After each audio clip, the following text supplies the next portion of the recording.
অনেক রেসিপি হয়েছে। ডিম দিয়ে কি পোলাও করেছি আমি?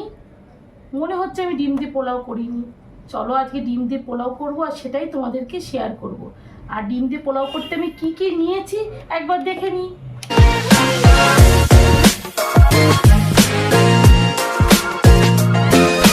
ডিম পোলাও তৈরি করার জন্য এখানে নিয়েছি গোবিন্দভোগ চাল, 400 গ্রাম চাল ভালো করে ধুয়ে ভিজিয়ে একদম জল ঝরিয়ে নিয়েছি।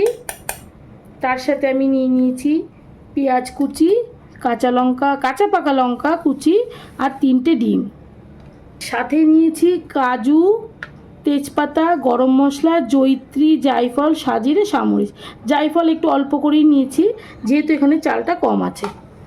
আচ্ছা, এখানে আমি নিয়ে নিয়েছি আদা রসুন থেতো করে নিয়ে নিয়েছি, একটু অল্প করে একটু 1 চামচেরও কম জিরের গুঁড়ো। আর নিয়েছি এখানে উষ্ণ দুধ, মানে উষ্ণ গরম, মানে হালকা গরম দুধ নিয়েছি 1 কাপ মতো এখানে আছে।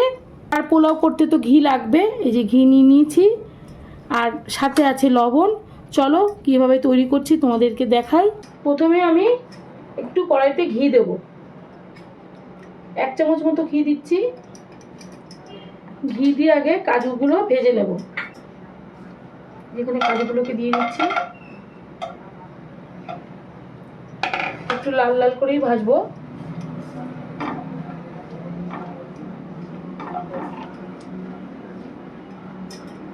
কাজু লাল লাল করে ভেজে নিয়েছি, এই দেখো এরকম করেই ভাজতে হবে।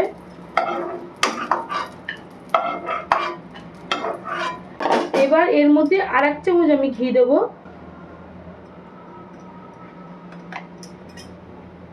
এবার দিয়ে দেব এই যে সমস্ত মশলাগুলো, একটু ভেজে নেব। যেহেতু পেঁয়াজ রসুন দিচ্ছি, এখনই এর মধ্যে আমি পেঁয়াজ রসুনটা দিয়ে দেব। প্রথমে দিয়ে দেব পেঁয়াজ কুচি। পেঁয়াজটা একটু ভেজে নেব।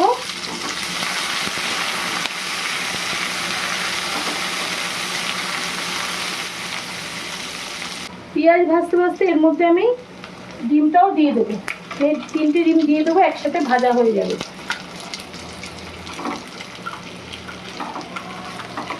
একদম পেঁয়াজটার সাথে ভাজা হয়ে যাবে। এর মধ্যে দিয়ে দেবো এবার আদা রসুন থেতো করা।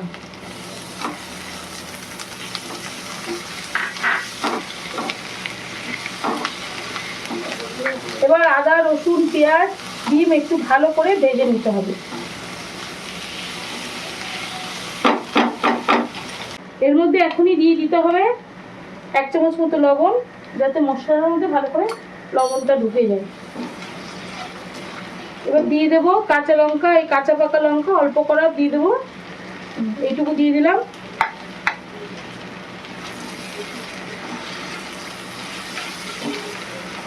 দিয়ে আবারও ভালো করে একটু কষিয়ে নেব। আচ্ছা, এর মধ্যে এবার দিয়ে দেবো এই যে জিরের গুঁড়োটা দিয়ে দেবো, একদমই অল্প দিয়েছি।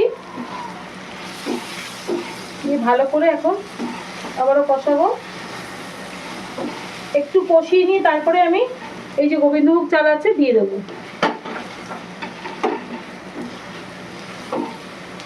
খুবই একদম ইজি, তাড়াতাড়ি হয়ে যায়। এখানে মাংসের কোনো প্রয়োজন নেই, ডিম দিয়ে চাইলে করা যেতে পারে। দেখো একদম ভাজা হয়ে গেছে। এবার এর মধ্যে আমি গোবিন্দভোগ চালটা দিয়ে দেবো।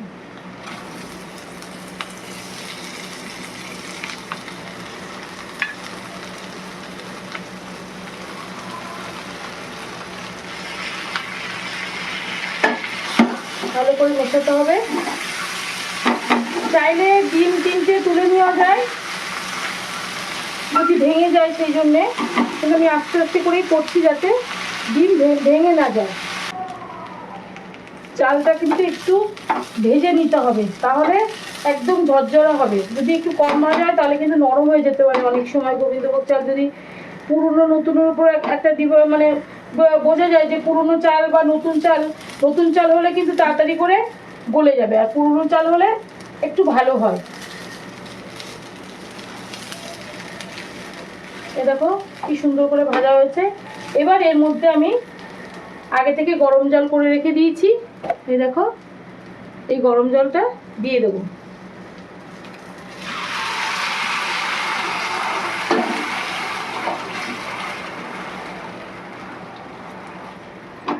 দিয়ে দেবো আর একটু লবণ, আর একটু লবণ দিচ্ছি, আর 1 চামচ লবণ দিলাম। আর দিয়ে দেবো একটু ফুড কালার, এই দেখো সামান্য একটু দিচ্ছি। এবার মিশিয়ে দেবো।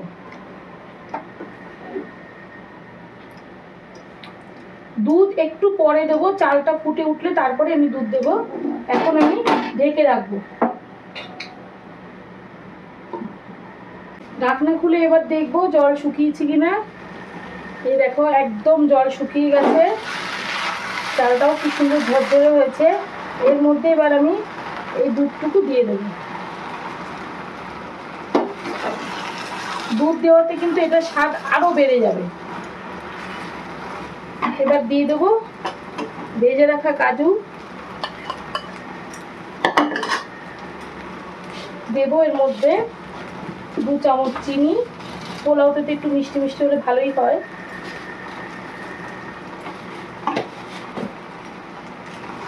সব কিছু ভালো করে মিশিয়ে নিয়ে একদম ঢেকে রাখবো। মোটামুটি এটা কিন্তু কমপ্লিট হয়ে গেছে, একটু শুধু দমে রাখলেই পোলাওটা রেডি। তোমাদেরকে এবার আমি নামিয়ে দেখাচ্ছি কত সুন্দর হয়েছে। আবারও ঢেকে রাখি, একদম লো ফ্লেমে রেখে দেবো। একটুখানি ওপর দিয়ে ঘি ছড়িয়ে দিচ্ছি,